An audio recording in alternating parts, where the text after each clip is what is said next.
Bonjour chers amis, bonjour le monde. Dans cette vidéo, j'aurai pour but de vous apprendre quels sont les sujets susceptibles de sortir en cette année 2026 en mathématiques. Chers amis, en mathématiques, en Côte d'Ivoire, il y a donc en série D 6 exercices. Que faut-il savoir sur ces 6 exercices? Un premier sujet de QCD, c'est-à-dire vrai ou faux. Un deuxième sujet de QCM, question à choix multiple. Un exercice 3, un exercice 4, un exercice 5 et un exercice 6. Chers amis, quels sont donc les sujets susceptibles de sortir en cette année 2026?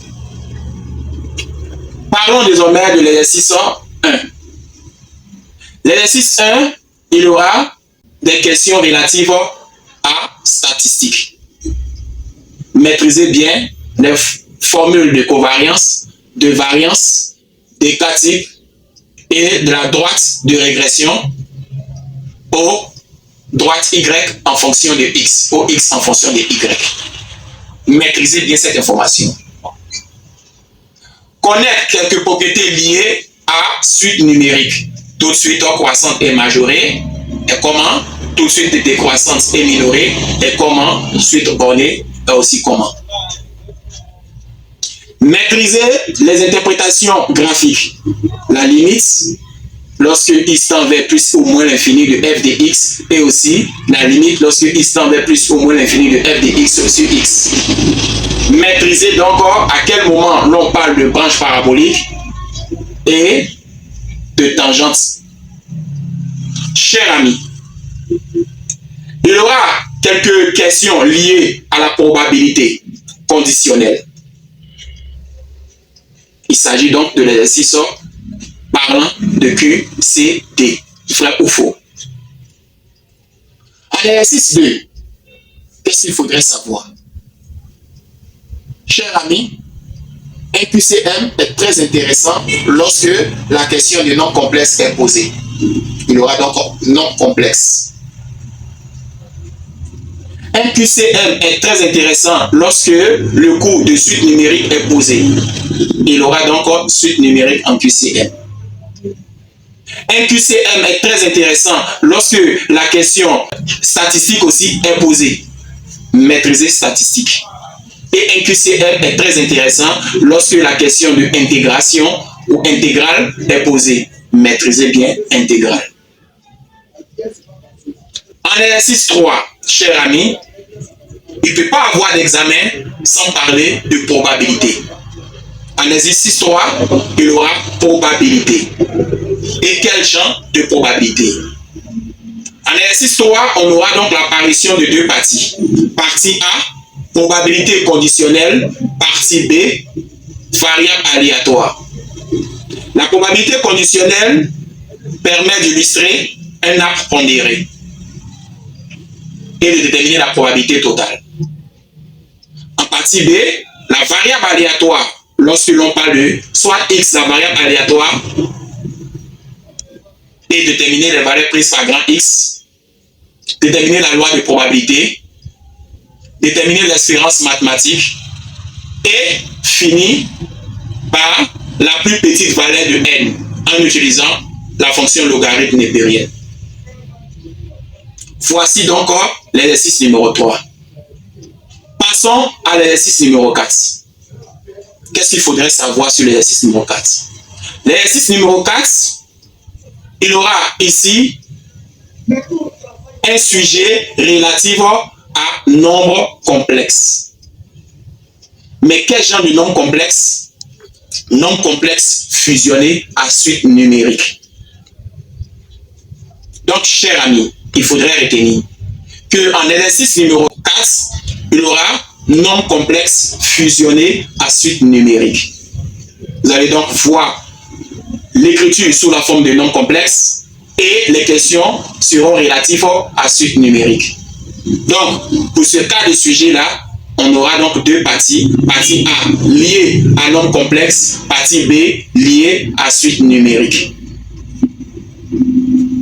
qu'est-ce que l'on doit savoir sur l'exercice 5? L'exercice 5, il s'agit de l'étude de fonctions. La fonction logarithme népérienne et la fonction exponentielle népérienne. Alors, chers amis, qu'est-ce que vous devez retenir cette année? Il faut faire beaucoup de sujets relatifs à la combinaison de la fonction exponentielle et la fonction logarithme népérienne. Il faut commencer à chercher des exercices relatifs à la fonction exponentielle et la fonction logarithme népérienne. Soit chercher des sujets où vous voyez accolades, où la fonction expo est présentée et la fonction logarithme népérienne est présentée. Ou bien chercher des sujets où l'on parle de f de x égale à ln facteur de expo de x plus quelque chose d'autre. Maîtriser donc l'étude de fonction qui fait intervenir la fonction exponentielle népérienne et la fonction logarithme népérienne. Car cette année, je ne vois pas qu'une seule fonction, mais je vois que les deux fonctions dans le sujet. Parlons de l'exercice 6, la situation complexe. Chers amis, la situation complexe est un sujet permettant d'évaluer l'élève en fonction de son intelligence. Savoir faire une introduction, un développement et une conclusion. Dans notre cas là, de quel type de situation complexe il va s'agir? Chers amis, il faudrait savoir que la situation complexe en mon option 1 serait donc situation complexe sous forme de nombre complexe. Donc, chers amis, comme option 1, situation complexe sous forme de nombre complexe. Déterminer l'imaginaire ou le réel.